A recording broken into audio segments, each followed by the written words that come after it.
Hello, my name is Val, and today we will be talking about Web3.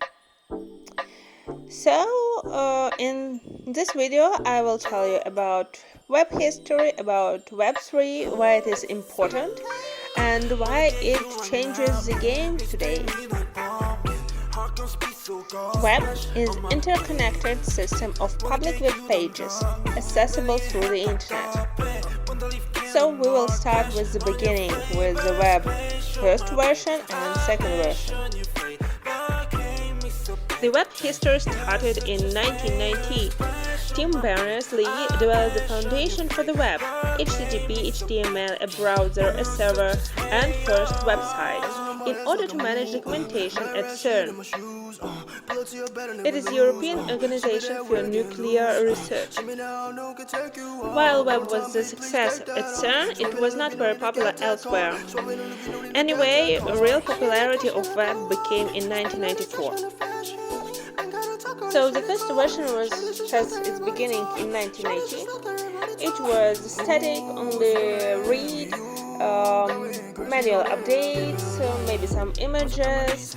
The information was owned by the owners, companies, and the most useful technologies were HTML, ASP, PHP. Web browsers were still evolving and did not agree on some standards, so it wasn't the internet with no. The second version of web was coined by Darcy Denussi, an information architecture consultant, in her January 1999 article, "A Fragmented Future, but real acknowledgement" it gained in 2006. This is the web we really know for right now. It is dynamic, it is interactive, with lots of social media, with different kind of multimedia information inside, and browsers are now agreeing on some standards. So here you can see that Web 2.0 was a great step.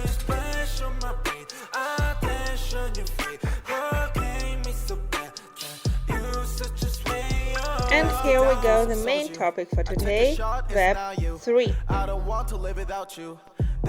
The web has set out to break up the market power of these centralized players by replacing the centralized server-client infrastructure with distributed ledgers, the most common type being the blockchain. Here you see the man we are grateful for the Web 3 today.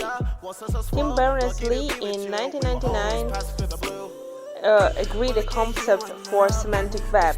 In 2006, Berners-Lee described the semantic web as a component of Web 3.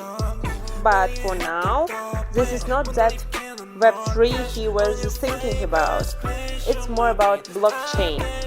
So, the term Web 3 was coined by Polkadot founder and Ethereum co-founder Gavin Wood. So Web 3 is the new iteration of web, and it's only gaining popularity. Anyway, it is a great step. Right now we are going to decentralized version of internet ecosystem. It means much. Of course, these are only words, so I am showing you the main features. So the main feature is decentralized semantic web. It implements machine-interpretable metadata of the published information and data, and can lead to the data validation and so reliability. Moreover, decentralization means that there is no one control center, but anyone is involved to take part in the governance. That also leads to smart user experience. Web 3 provides many more possibilities to make the metaverse come to life. Anyway, it leads to growing popularity of creation virtual, augmented, and mixed realities. And the last one I want to emphasize today, it's data reliability and privacy. While data is not one-hand control, it is much more reliable, but this question we will discuss a little bit later. I want a bit to summarize. Web 3 brings us democracy to the internet. It brings us the power to the users. and it has a lot of benefits for the users itself and for the privacy and data control. I think it's kind of the most important point when we are talking about internet. We gain data from the internet. We share data, we own data, and so on and so forth. That is why the data storage with a new web should be changed. When studying this question, I wasn't really sure that it is definitely changed.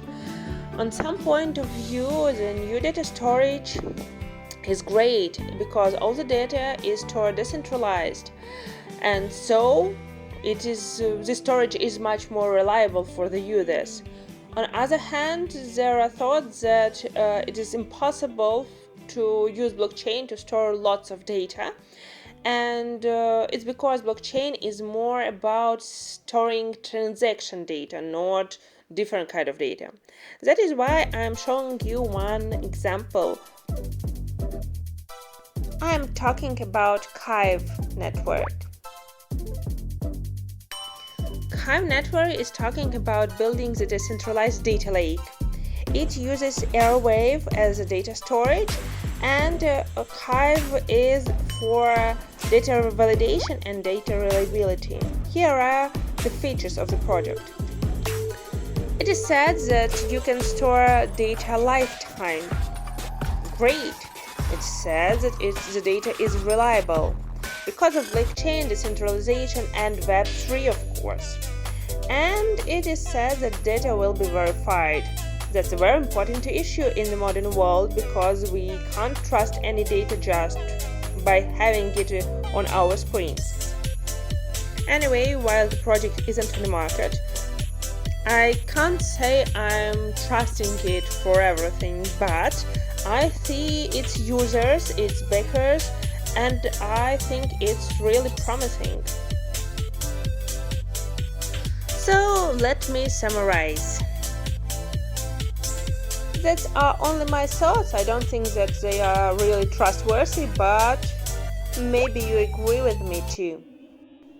So I'm university teaching assistant, and a few years ago I had a subject I taught my students. It was web development, and I taught them web version 1 and version 2.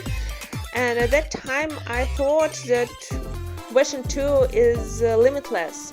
But right now, studying version 3, I understand the limits we had in version 2.